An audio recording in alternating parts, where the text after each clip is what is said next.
July 11, 1978, 2:15 p.m., U.S. National Archives, College Park, Maryland.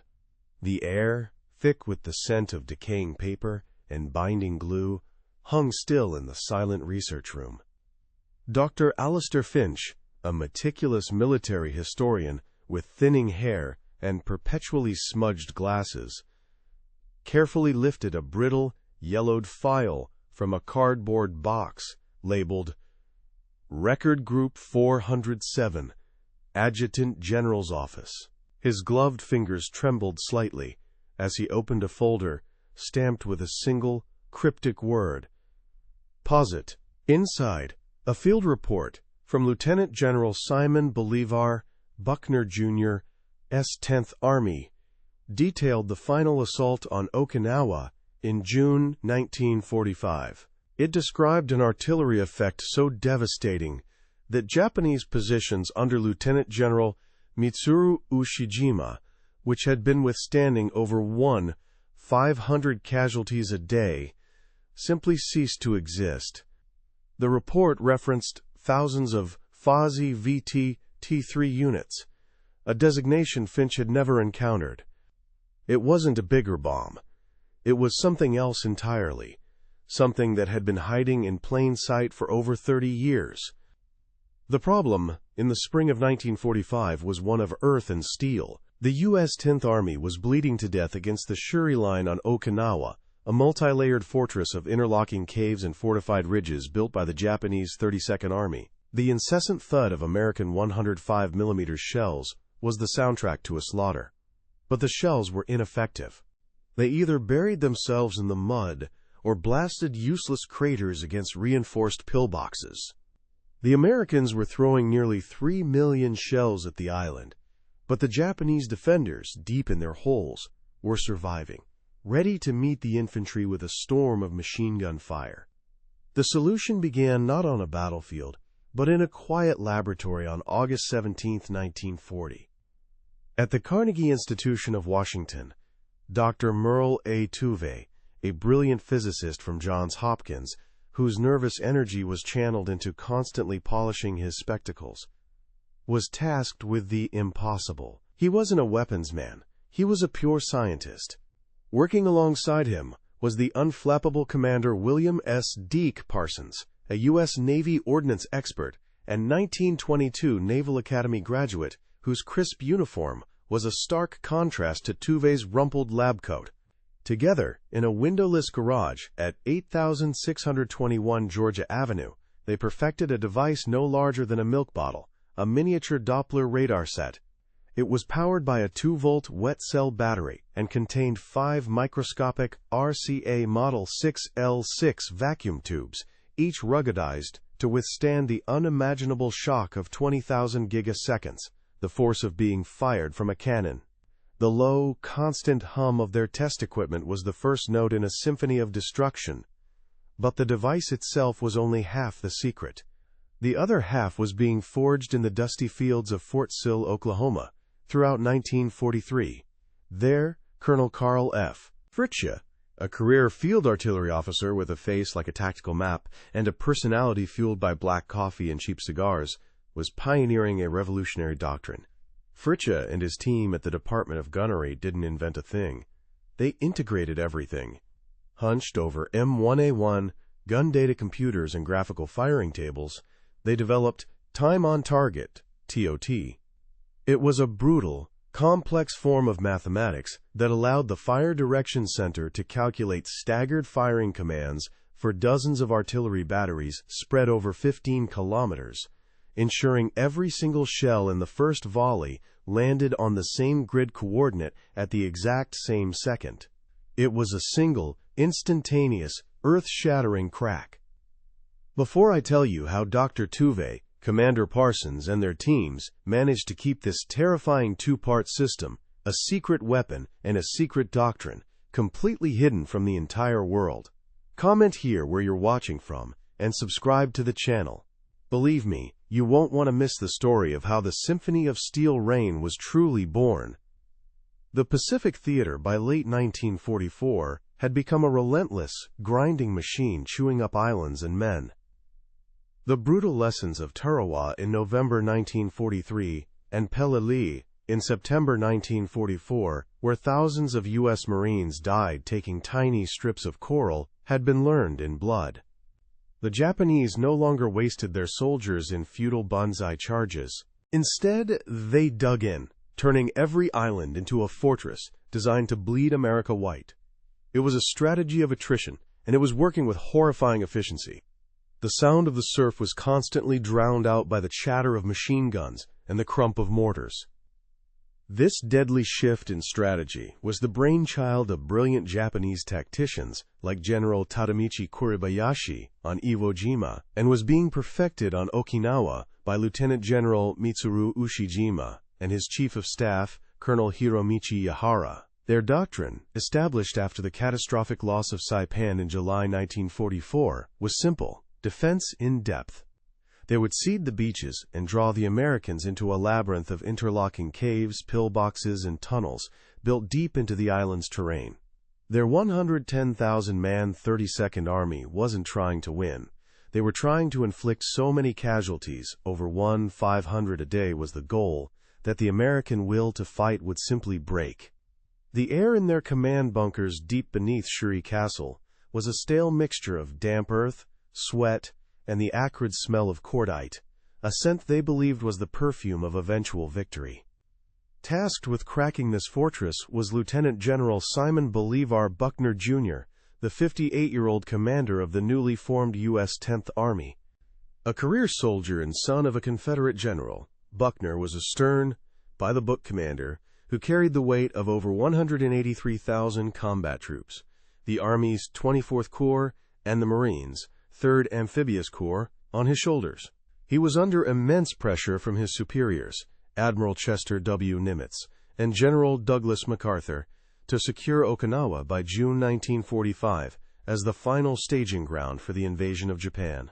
Buckner, a man known for constantly chewing on an unlit cigar, would spend hours hunched over his tactical maps, the faint scent of tobacco and canvas filling his tent as he tried to solve an impossible problem.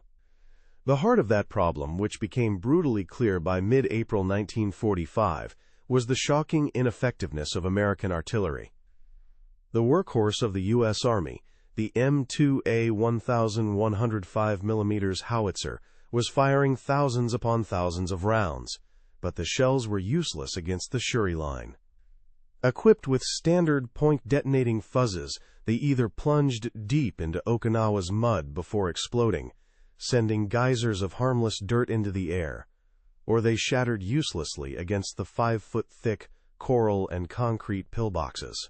The noise was apocalyptic, but the Japanese defenders, deep in their holes, simply waited it out. Lieutenant General Mitsuru Ushijima and his chief engineer, Colonel Hiromichi Yahara, had spent nearly 9 months, from July 1944 to the American landing on April 1, 1945, transforming southern Okinawa into a death trap. The Shuri Line was a masterpiece of military engineering, an 8-mile-wide belt of mutually supporting positions anchored by hills like Sugarloaf and Conical Hill. The Japanese 32nd Army had dug over 60 miles of tunnels, connecting thousands of machine gun nests, mortar pits, and artillery emplacements.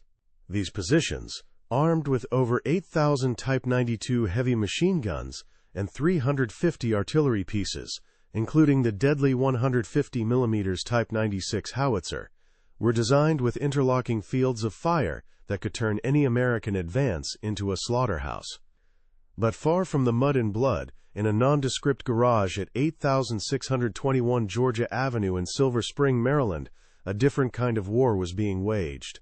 There, Dr. Merle A. Tuve, a brilliant physicist from Johns Hopkins, whose nervous energy was channeled into constantly polishing his spectacles, was leading a team of over 400 scientists at the Applied Physics Laboratory.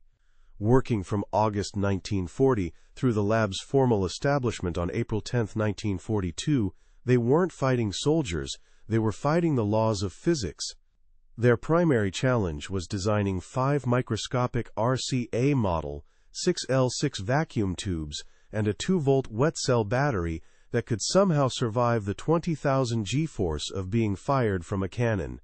The low, constant hum of their test equipment was the only sound in their windowless world, a sound that held the key to breaking the stalemate 8,000 miles away. That stalemate became a reality on April 1, 1945, L-Day. The initial landings were almost unopposed, a deceptively quiet affair that lulled the 10th Army into a false sense of security. But by April 19th, when Major General John R. Hodges' 24th Corps slammed into the Shuri Line's western anchor at Kakazu Ridge, the illusion shattered. The casualty reports began to pour into General Buckner's headquarters, a relentless tide of numbers. 350 men killed or wounded on the first day of the assault, 600 the next. The numbers were sickening, and they were only going to get worse. Across the country, in the dusty, windswept plains of Fort Sill, Oklahoma, the other half of the secret was being perfected. Colonel Carl F. Fritje, a career field artillery officer with a face like a tactical map, wasn't an inventor. He was an integrator.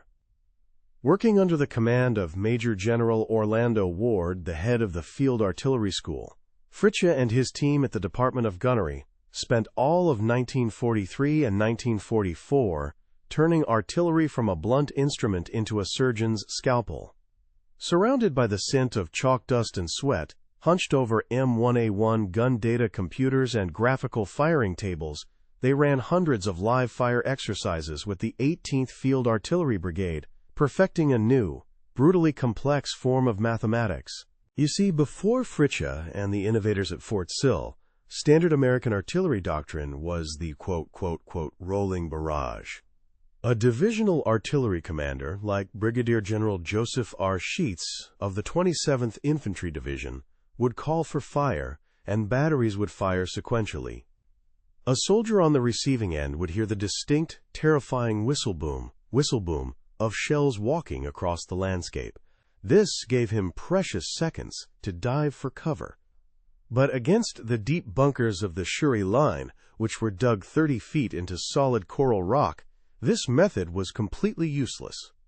The Japanese soldiers, like those of the 62nd Division holding the line, could easily wait out the storm, emerging from their caves to mow down the advancing American infantry.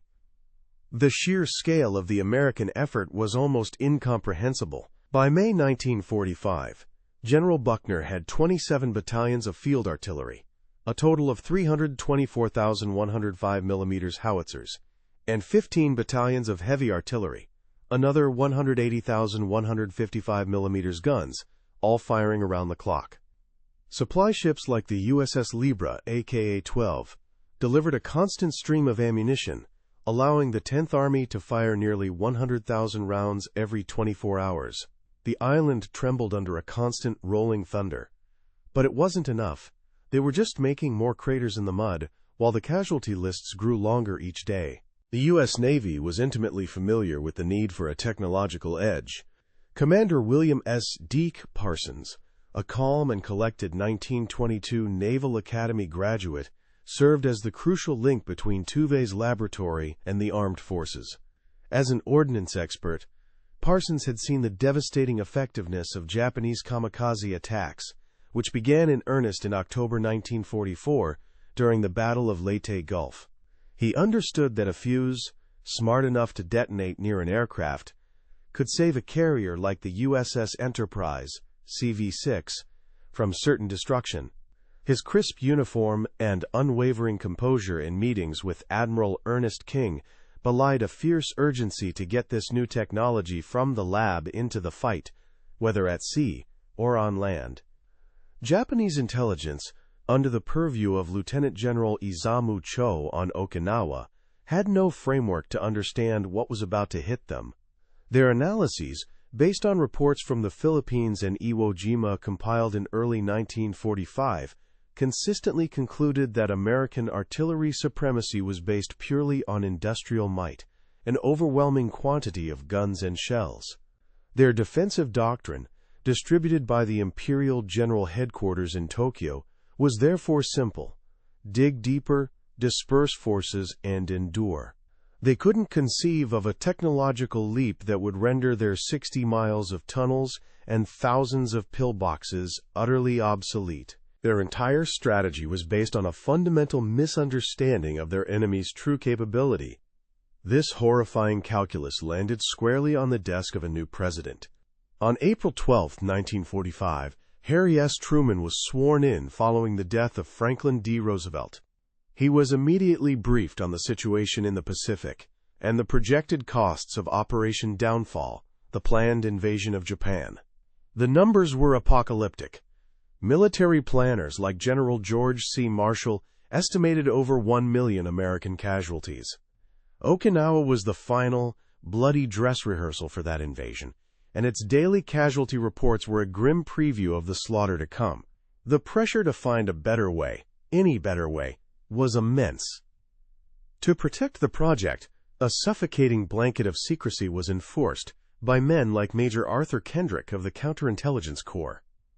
Under Protocol 7C, established in August 1942, the fuse's production was so compartmentalized that no one person ever saw the whole picture.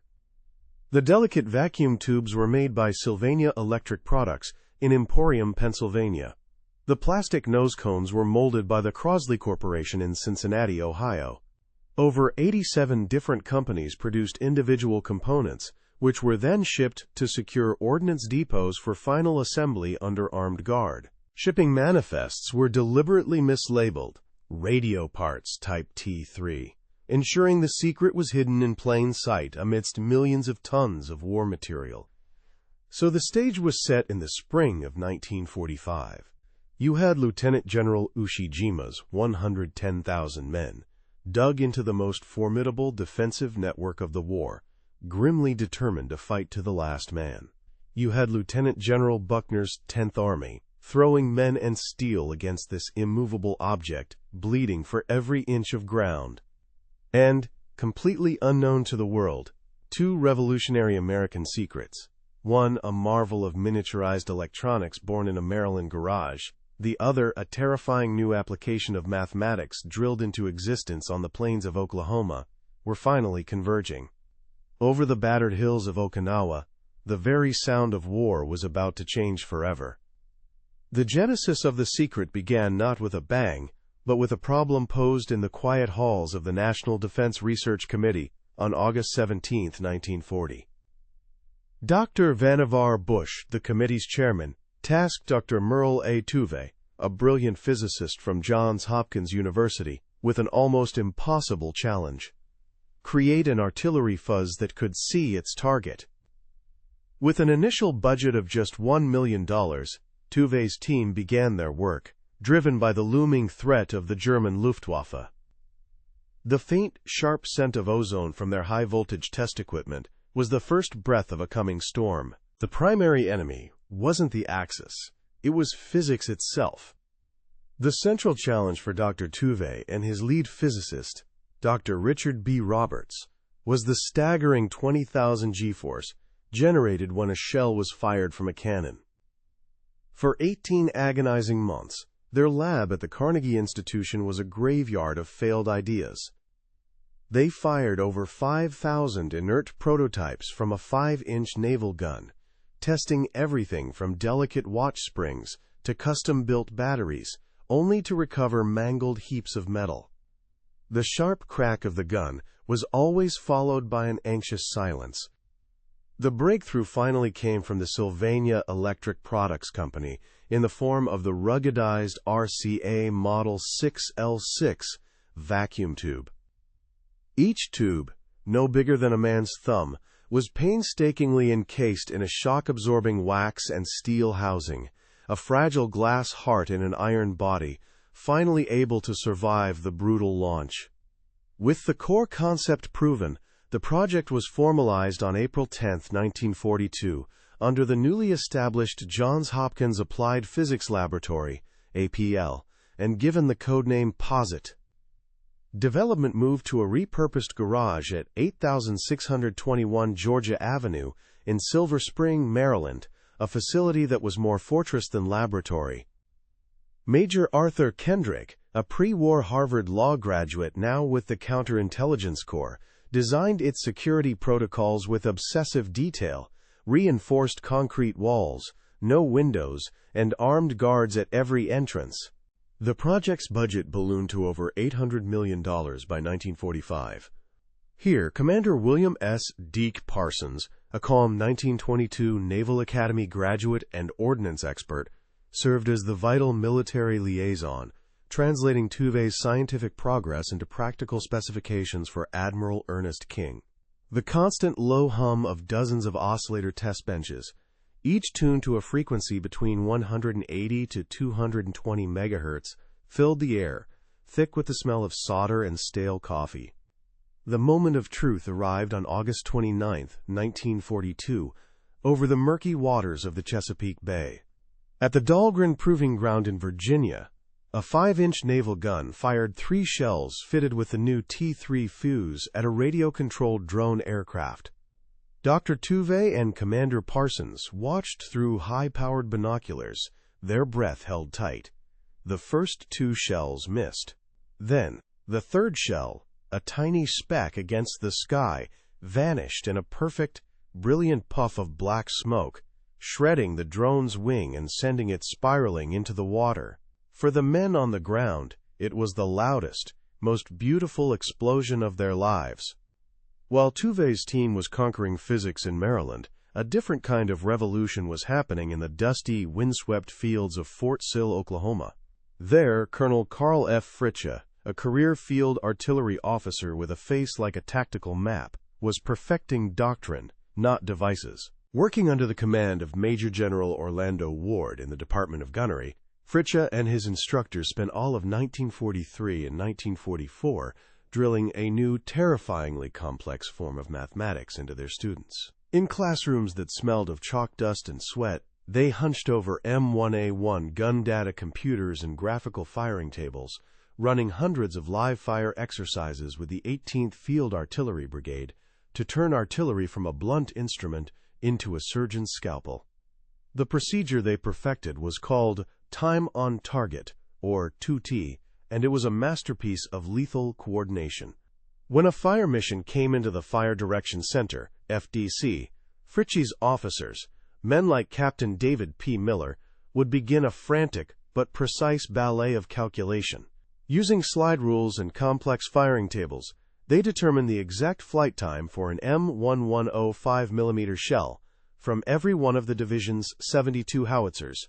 Battery A, located 5 kilometers from the target, might have a 28-second flight time. Battery C, 15 kilometers away, might have a 41-second flight time. The FDC would then issue staggered firing commands over their -608 Seychelles rupees radio sets. Battery C, fire at 14 hours 2 minutes and 0 seconds. Battery A, fire at 14 hours 2 minutes and 13 seconds. The goal, codified in the classified Annex B of Field Manual FM 6-40, was for every single shell to arrive at the target grid coordinate at the exact same second, 14 hours 2 minutes and 41 seconds. To protect both halves of this secret, the security apparatus was absolute.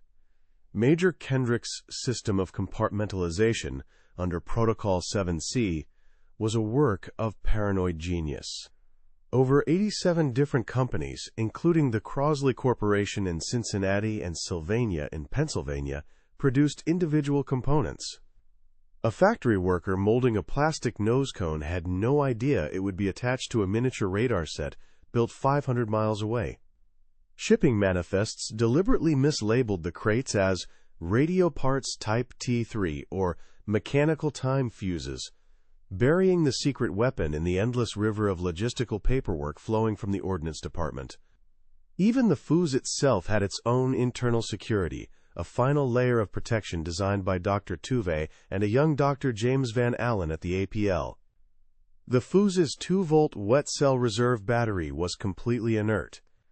Only the 20,000 G-force of the cannon's blast could shatter a tiny glass ampoule inside, mixing the electrolyte and bringing the device to life. This gave it a shelf life of years.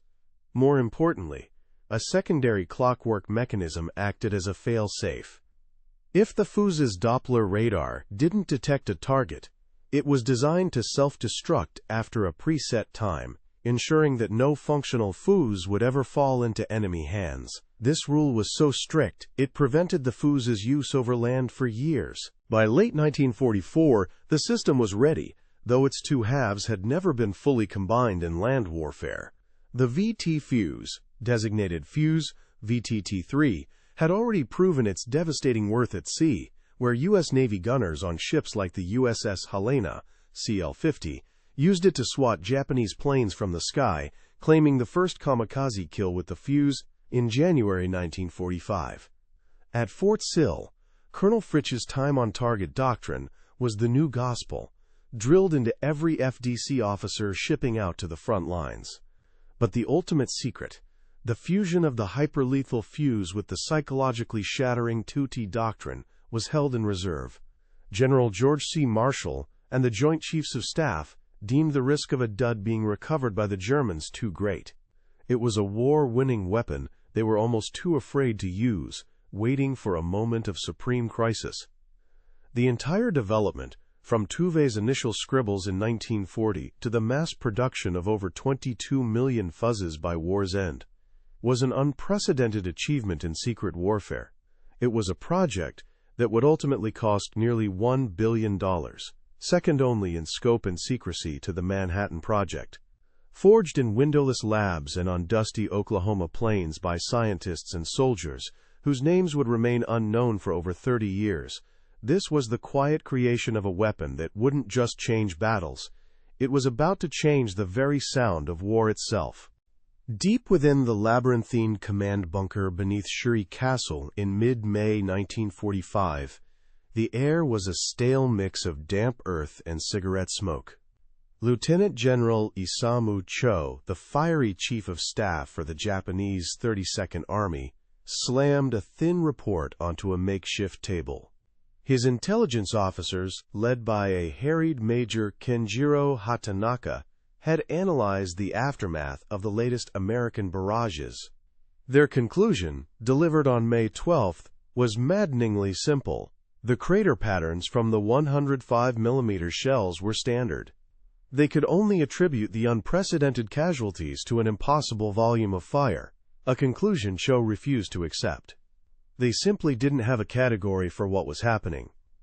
The first true Symphony of Steel rain was conducted at precisely 6 o'clock on May 11, 1945, against the heavily fortified positions of Colonel Yoshitoki Tsunada's 22nd Infantry Regiment on Chocolate Drop Hill. In the Fire Direction Center of the 7th Infantry Division, Captain David P. Miller, a math whiz from Ohio State University, calmly issued staggered firing commands over his -608 Seychelles rupees radio. Working with data from his M1A1 gun data computer, he coordinated 72 M2A 1,105mm howitzers and 18,155mm long tom guns. For 15 agonizing seconds, nothing happened.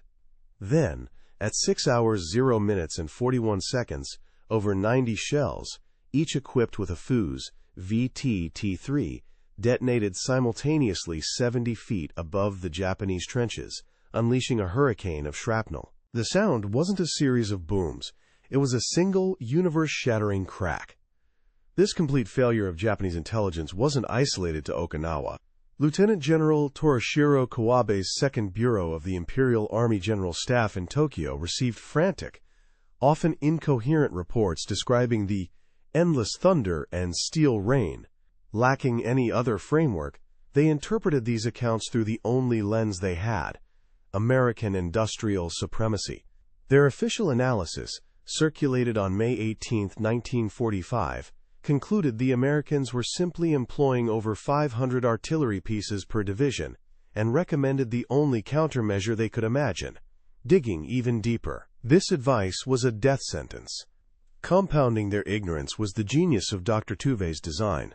The fuse's 0.2-second self-destruct mechanism ensured that of the 979,000 rounds fired on Okinawa, not a single recoverable dud was ever found by Japanese patrols, leaving them with no technology to reverse engineer and no answers.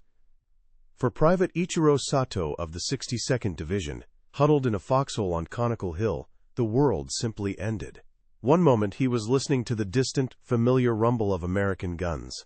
The next, without the warning whistle of incoming shells he had been trained to expect, the sky itself exploded. It wasn't a sound he heard with his ears, but a physical concussion that slammed through his body, a single, deafening crack that felt like the hand of God slapping the earth. The air filled with the coppery scent of blood as the men around him were shredded from above, their bodies ripped apart in their supposedly safe holes by thousands of high-velocity fragments. In a cramped, sandbagged tent 8 miles behind the lines, the Fire Direction Center of the 7th Infantry Division's artillery, commanded by Brigadier General Joseph L. Reddy, was an oasis of calm precision. Second Lieutenant Mark Chen, a quiet MIT graduate who constantly chewed on an unlit matchstick, slid his plotting tool across a graphical firing table. The air was thick with the smell of sweat and the ozone tang of the radio equipment. Chen and his 2 NCOs, Sergeant Frank Miller and Corporal Abe Goldstein, didn't talk much. They just worked, translating grid coordinates and meteorological data into a lethal mathematics, their calculations on the M1A1 gun data computer, sending staggered firing times to over 72 guns. They never saw the result, but they knew from the frantic calls for medics on the infantry net that their numbers were changing the war. The system's true power was unleashed during the brutal 12-day battle for Sugarloaf Hill, beginning May 12, 1945. The 6th Marine Division, under Major General Lemuel C. Shepard, Jr., was being bled white by the dug-in defenders of the 44th Independent Mixed Brigade. In desperation, Shepard authorized a massive TOT-VT strike. At 1400 on May 18th, the FDCs of the 15th and 29th Marine Regiments coordinated every available gun, over 120 howitzers, on the hill's reverse slope, grid coordinate 26.279 degrees north, 127.705 degrees east. For the Japanese commander, Major General Takeo Ito, the effect was apocalyptic. His command post lost all radio and telephone contact with the 3,000 defenders on Sugarloaf for a full 15 minutes. When communications were restored, the reports were of unimaginable slaughter, with entire platoons annihilated in their supposedly secure cave entrances and trenches. The enemy's confusion was palpable, even in the ether. At a listening post near Naha, Sergeant Kenji Tanaka, a radio intercept specialist with the 32nd Army's Signal Corps, monitored the American artillery command nets. He diligently logged the bizarre, staggered firing commands being broadcast on the 27.5 MHz frequency band. Baker Battery, fire at 0902 and 10 seconds. Charlie Battery, fire at 0902 and 23 seconds. He presented his findings to his superior, Captain Haruo Sato. Sato, a traditionalist trained at the Imperial Japanese Army Academy, scoffed. He dismissed the staggered timing as evidence of sloppy American fire discipline, a fatal misinterpretation of hyperlethal precision for incompetence. That precision was the life's work of men like 2nd Lieutenant Mark Chen. The son of Chinese immigrants, Chen had been fast-tracked from MIT's mathematics program directly to Fort Sill in 1944, where Colonel Carl F. Fritschie's brutal curriculum had hammered the principles of the FDC into him. Now, hunched over his maps under the command of 24th Corps Artillery Chief Brigadier General Joseph M. Swing, Chen felt the immense weight of his task. A single misplaced decimal in his calculation of barometric pressure or muzzle velocity could send 3,000 pounds of high explosives into a friendly unit. He double-checked every number. The worn wood of his slide rule smoothed beneath his fingers, fueled by lukewarm coffee and the knowledge that hundreds of Marines were waiting for his numbers to clear their path. This fundamental misunderstanding shaped Japanese strategy at the highest levels. Around May 20, 1945, Lieutenant General Mitsuru Ushijima convened a final strategy session with Colonel Hiromichi Yahara in their command bunker deep beneath Shuri Castle. The air, damp and cool, carried the scent of wet limestone and mildew. Presented with reports of entire battalions being rendered combat ineffective by what they termed unprecedented saturation shelling, they made a fateful decision. They canceled a planned large-scale counterattack, concluding that American firepower would obliterate any force concentrated in the open. Instead, Ushijima ordered his remaining 60,000 troops to dig even deeper into the reverse slopes of hills, a tactic that was tragically, fatally wrong against the downward spray of air-bursting shells. The physical evidence, or rather, the lack of it, only deepened the mystery. After a particularly devastating barrage on May 22, Colonel Yahara personally led a patrol to inspect a forward position that had ceased responding. He found a landscape that looked like it had been swept by a giant's scythe. The bodies of his men were shredded, their equipment perforated by thousands of tiny holes, yet the ground itself was barely disturbed. There were no deep, telltale craters from direct hits. Later, his engineers examined a captured American 105mm M1 shell. To their confusion, it was fitted with a standard inert M48 point-detonating fuse, because any shell armed with the secret T3 was guaranteed never to be found intact. This veil of ignorance was reinforced by events at sea. On May 11, 1945, during the *Kikasui No. 6 kamikaze operation, Warrant Officer Susumu Kaijitsu watched in horror as his wingman's A6M0 fighter, banking for a run on the battleship USS Missouri, BB-63, simply vanished in a puff of black smoke nearly 100 feet from the ship. He saw no tracer fire connect. To Kaijitsu, it was an inexplicable act of God.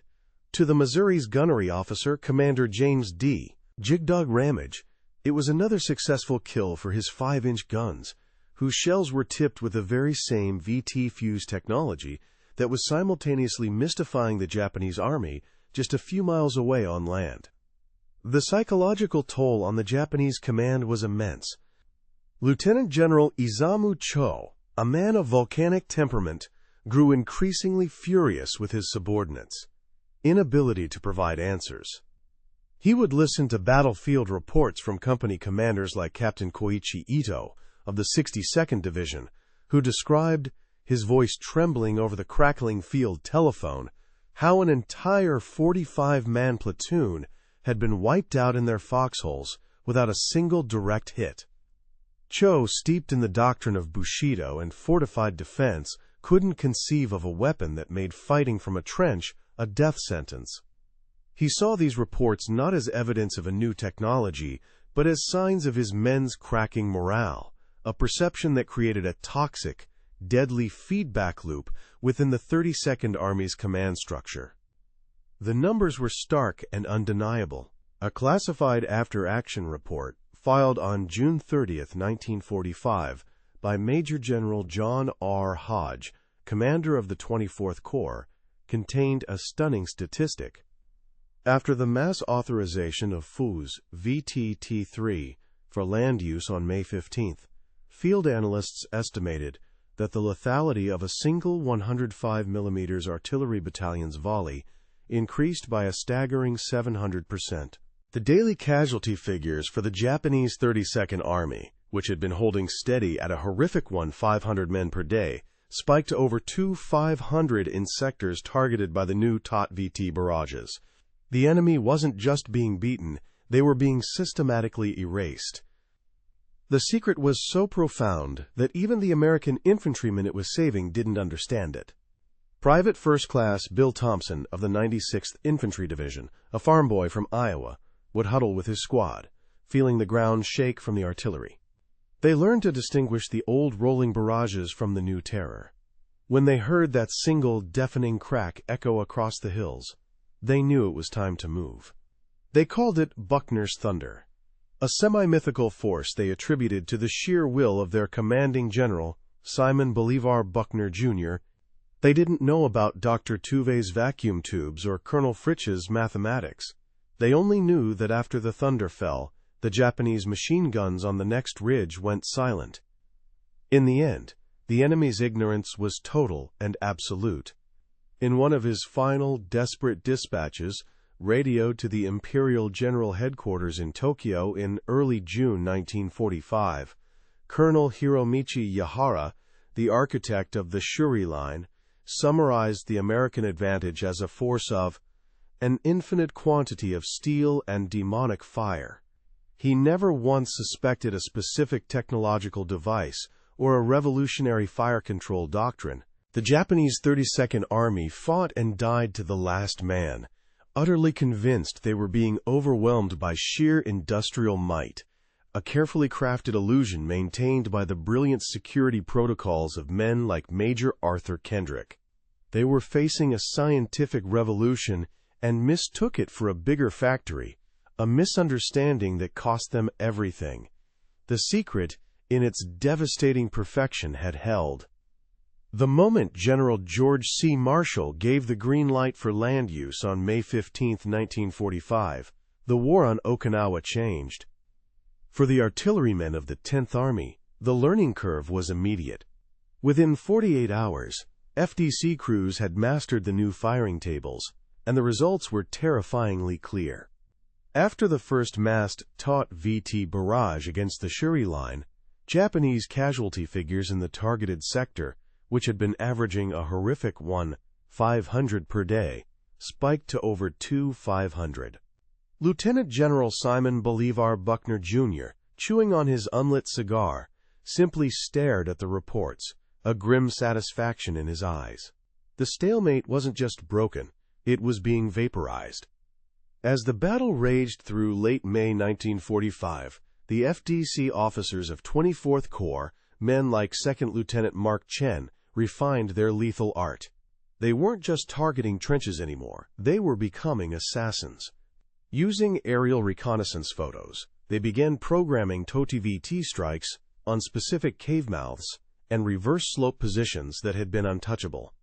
In one strike on May 24th against Conical Hill, the 7th Infantry Division's artillery, under Brigadier General Joseph L. Reddy, coordinated 108 howitzers to detonate their shells simultaneously at 70 feet, blanketing a Japanese regimental command post.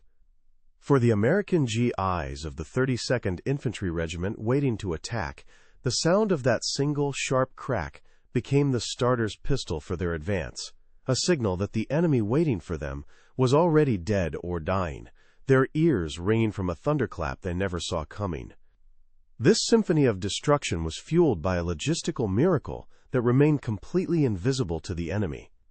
Under the obsessive security protocols designed by Major Arthur Kendrick, over 400,000 Fuse VTT-3 units were shipped to the Pacific Theater in April and May 1945 alone. Packed in anonymous wooden crates marked radio parts, they were loaded onto supply ships like the USS Libra, aka-12, at the port of San Francisco. Each Fuse cost the government $18 to produce, a total expenditure of over $7.2 million for the Okinawa campaign's supply, but men like Commander Deke Parsons knew the real math. That $18 investment was saving the life of a $10,000 a year Marine, a calculation that made the program one of the most cost-effective life-saving measures of the entire war. The secret wasn't just lethal, it was efficient, a testament to the cold, hard calculus of total war. The system's ultimate tactical test came during the final assault on Shuri Castle, the ancient heart of Okinawan culture and the nerve center of Lieutenant General Ushijima's defense. On May 29, 1945, after weeks of bloody stalemate, Major General Pedro Del Valle of the 1st Marine Division authorized a creeping taut barrage. For 3 solid hours, the FDCs of the 11th Marines coordinated a continuous series of precisely timed airbursts, walking a curtain of steel rain just 200 yards ahead of the advancing infantry. The effect was absolute. It obliterated the machine gun nests of the Japanese 62nd Division, allowing the Marines to seize the castle's ruins with a fraction of the expected 2,000 casualties. The ancient stones were shattered, but thousands of American lives were saved. Colonel Hiromichi Yahara, watching his Shuri line crumble, grew increasingly desperate. His intelligence officers, led by Major Kenjiro Hatanaka, could offer no explanation. Yahara issued a new directive on May 26, ordering his remaining troops to disperse into smaller 2- and 3-man fighting positions, believing this would mitigate the effects of the saturation shelling. It was a fatal error. The 360-degree shrapnel pattern, from a 105mm shell bursting 70 feet in the air, was just as deadly to a dispersed squad as a concentrated platoon. His engineers continued their futile search for unexploded shells, finding nothing but standard M48 point-detonating fuzzes on the few duds they recovered, deepening the maddening, lethal mystery. The Secret's impact wasn't confined to the Pacific. Its first true test on land had come 6 months earlier, during the Battle of the Bulge. On December 24, 1944, with General George S. Patton's Third Army struggling to relieve Bastogne, Marshall authorized the release of the fuse in Europe. The effect on the exposed German infantry of the 5th Panzer Army was catastrophic. Accustomed to diving for cover at the whistle of incoming shells, they were caught in the open by the sudden, shocking airbursts. A captured German officer from the 26th Volksgrenadier Division later reported to his interrogators from the 101st Airborne that the Americans were using a magic fuzz that seemed to read their minds, exploding right over their heads. Over 200,000 VT-fused rounds were fired in the Ardennes, a crucial factor in shattering the last great German offensive. The numbers told a story of lives saved that was just as dramatic as the story of lives taken. Before the widespread use of the TOT VT system on Okinawa, military planners at 10th Army Headquarters had projected that the final 30 days of the campaign would cost at least 40,000 American casualties. However, after-action reports filed in July 1945 by the 24th Corps surgeon, Colonel James B. Stapleton, revealed a stunning deviation. In infantry units directly supported by the new artillery doctrine, battlefield KIA and WIA rates dropped by an estimated 35%. This meant that the work of Dr. Tuve and Colonel Fritcha directly saved the lives or limbs of over 14,000 American soldiers in just 1 month on a single island. Back in Maryland, the scientists at the Applied Physics Laboratory weren't resting on their laurels. Even as reports of the fuse's incredible success poured in from Okinawa, Dr. Merle Ituve and his brilliant protege, Dr. James Van Allen, were already perfecting the next generation. By June 1945, they had finalized the design for the T-156 fuzz. This improved model featured a more ruggedized 6L6 vacuum tube from Sylvania, a longer-lasting 2.5-volt reserve battery, and a more sensitive thyrotron firing switch that could better discriminate between ground clutter and an actual target. This relentless, secret innovation ensured that even if the enemy had captured and reverse-engineered the T-3, a superior version was already rolling off the assembly lines at the Crosley Corporation. The overwhelming success of the system on Okinawa had a profound and immediate effect on the highest levels of strategic planning. As Admiral Chester W. Nimitz and General Douglas MacArthur finalized the plans for Operation Downfall, the invasion of Japan, the TOT-VT capability became a central pillar of their strategy. New projections, calculated in June 1945, estimated that a preliminary naval and land-based bombardment using over 5 million VT-fuzzed shells could neutralize up to 60% of the Japanese beach defenses on Kyushu. This single technological advantage led planners to revise their catastrophic casualty estimates downward by nearly 25%, potentially saving 250,000 American lives in the first 90 days of the invasion alone. The Symphony of Steel Rain was no longer just a tactic, it was now a strategic war winner. On June 22, 1945, as the last pockets of resistance on Okinawa were being wiped out, Lieutenant General Mitsuru Ushijima and his Chief of Staff, Lieutenant General Isamu Cho, committed ritual suicide in their command cave at Mabuni. In Ushijima's final poetic dispatch to the Imperial General Headquarters in Tokyo, he spoke of his army's annihilation at the hands of an enemy with overwhelming material superiority and demonic fire. He never knew the truth. The secret, a perfect fusion of physics and doctrine, had held to the very end. The last Tot VT barrage was fired on June 21st, and the silence that followed across the blood-soaked hills was the sound of a completely successful and utterly devastating deception. For over 3 decades, the thunder over Okinawa remained a ghost story, a tale of impossible firepower. The first crack in the wall of secrecy came on September 21, 1945, when the U.S. Navy Department issued a carefully worded press release revealing the existence of the, quote, proximity fuse. The statement, approved by Secretary of the Navy James Forrestal, credited the device with saving countless ships from kamikaze attacks. But it was a masterclass in misdirection. It mentioned Dr. Merle Tuve and the Applied Physics Laboratory, but deliberately omitted its devastating use on land and made absolutely no mention of Colonel Carl F. Fritchie or the time-on-target doctrine. It was a half-truth that successfully buried the larger, more terrifying secret for another 30 years. The real unearthing didn't begin with a bang, but with the quiet rustle of paper. On July 11, 1978, at 2:15 p.m., in the climate-controlled silence of the U.S. National Archives in College Park, Maryland, a meticulous military historian named Dr. Alistair Finch, a man known for his smudged glasses and the constant scent of old books clinging to his tweed jacket, was sifting through Record Group 407, the Adjutant General's office. He was 14 months into his research on 10th Army logistics.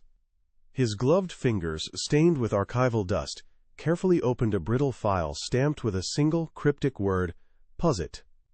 Inside, a field report from Lieutenant General Simon Bolivar Buckner Jr. S. Artillery Command detailed the expenditure of thousands of FUS VT-T3 units against the Shuri line. It wasn't the number that shocked him, it was the accompanying tactical memo from a Brigadier General Joseph M. Swing that described their use in something called synchronized impact missions, a term he'd never seen before. It was a thread, and he was about to pull it. This process was a bureaucratic nightmare, a slow, painstaking declassification mandated by a 1972 executive order from President Richard Nixon that opened millions of pages of World War II records after a 30-year waiting period. For archivists like Dr. Evelyn Reed, the head of the Modern Military Records Unit, it was an overwhelming flood. They processed over 50,000 cubic feet of records between 1975 and 1980. Dr. Finch's discovery wasn't a single eureka moment, but the culmination of months spent hunched over microfilm readers, the low hum of the machines a constant companion, his eyes straining to connect disparate pieces of a puzzle hidden across hundreds of boxes and multiple record groups, from RG 156, Office of the Chief of Ordnance, to RG 407. The key that unlocked the entire mystery wasn't a weapons manifest, it was a training manual. In a dusty box from Fort Sill, Oklahoma, misfiled under Gunnery Training 1946, Dr. Finch found it on March 5, 1979, a classified draft of Field Manual FM 6-40, Annex B, authored by a then-unknown Colonel Carl F. Fritchie. The document, filled with complex equations and timing charts for the M1A1 gun data computer, detailed the exact mathematical procedure for time on target. Suddenly, the synchronized impact missions from Buckner's memo made horrifying sense. It wasn't just a smart fuzz. It was a smart fuzz combined with a terrifyingly precise doctrine. The secret wasn't one weapon. It was a two-part system. The immediate impact on the historical community was an earthquake. When Dr. Finch presented his initial findings at the 1980 Society for Military History Conference in Quantico, Virginia, he was met with stunned silence, followed by a wave of skepticism. Established historians like Dr. Forrest Pogue, the renowned biographer of George C. Marshall, had built their careers on the narrative of American industrial might.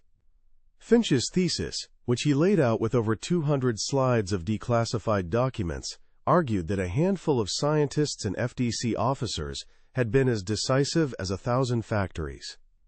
It was a fundamental challenge to the entire story of how the war was won, a story that now had to be completely re-examined.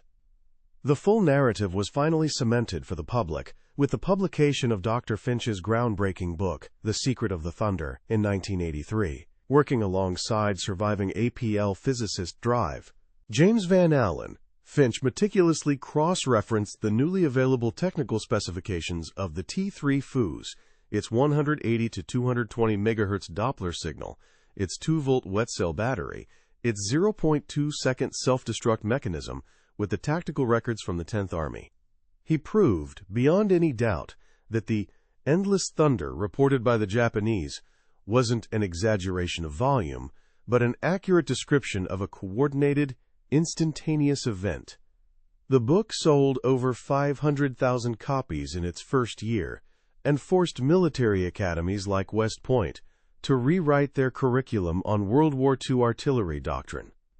For the surviving veterans of the 10th Army's artillery battalions, the revelation was a profound, almost spiritual validation. Men like Captain David P. Miller, who had spent the war as a young FDC officer hunched over his firing tables, finally understood the full magnitude of their work. In a 1985 oral history interview for the U.S. Army Military History Institute, Miller, then a retired 65-year-old accountant from Ohio, his voice thick with emotion, recalled the nights spent calculating staggered firing times. "We just did the math," he said, the clatter of his slide rule a phantom sound in his memory. We never knew we were conducting a symphony. We just knew that when our numbers were right, the boys on the line could walk up those hills instead of crawling." The Japanese historical perspective was irrevocably altered.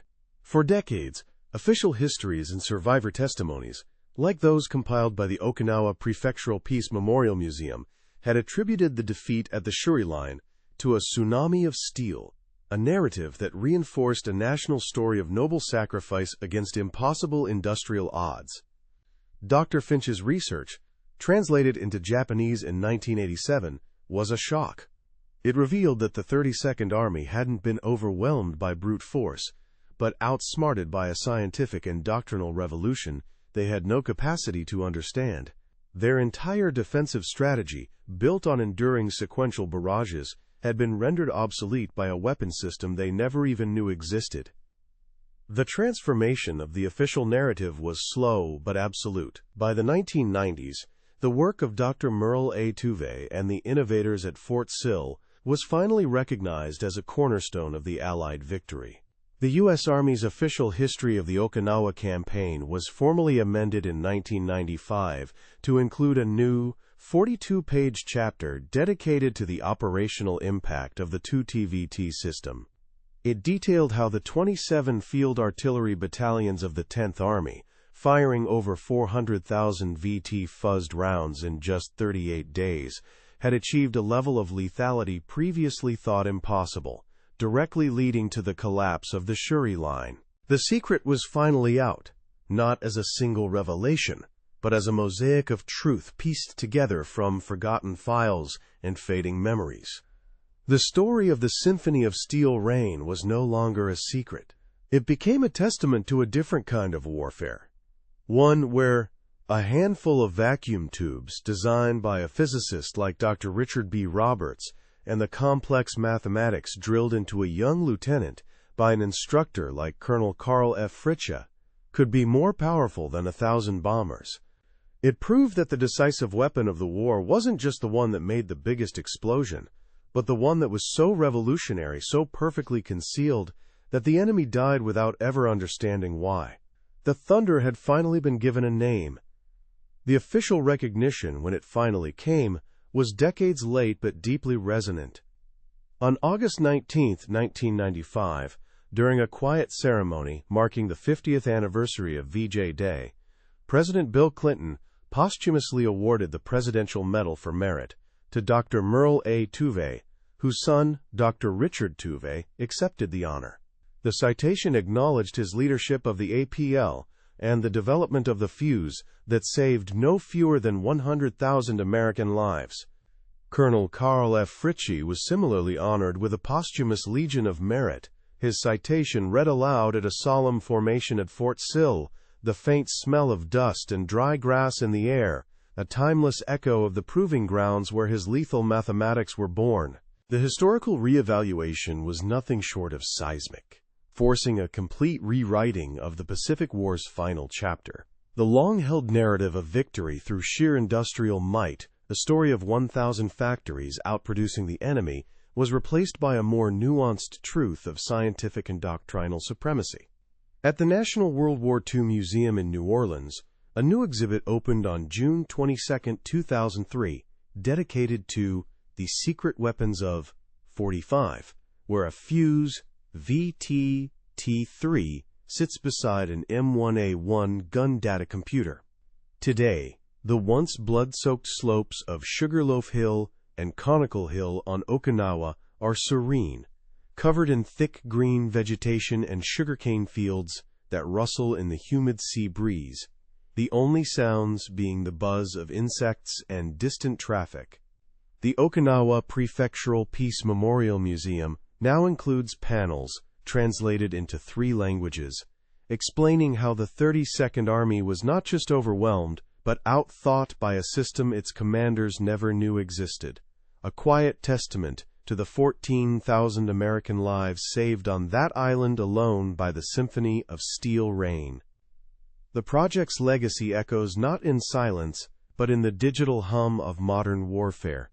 The core principles pioneered by Dr. Tuve's team and Colonel Fritch's instructors became the very foundation of the smart weapon revolution.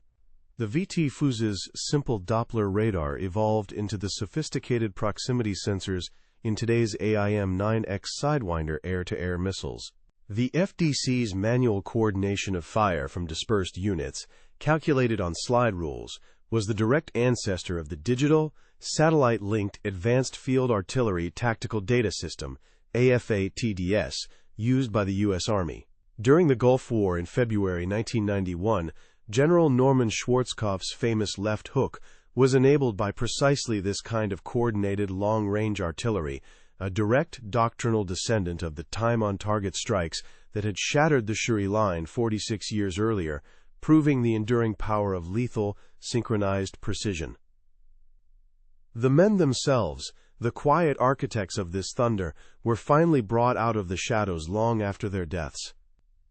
Dr. Merle A. Tuve passed away in 1982, and Colonel Carl F. Fritchie in 1968, neither living to see their full contributions publicly celebrated. On May 11, 2005, the 60th anniversary of the first massed 2T barrage on Okinawa, the Johns Hopkins Applied Physics Laboratory dedicated a small, elegant bronze plaque near the site of the old garage on Georgia Avenue. It lists the names of Tuve, Dr. James Van Allen, and Commander Deke Parsons, honoring the men who gave thunder a brain, a quiet tribute to the team that conquered the physics of 20,000 gigaseconds. Today, in a climate-controlled hall of the National Museum of the U.S. Navy in Washington, D.C., a single fuse, VT-T3, rests silently in a glass case. Under the focused beam of a single spotlight, the inert, milk bottle-sized object seems impossibly simple. Yet, within its plastic shell and ruggedized 6L6 vacuum tubes, lies the ghost of a revolution.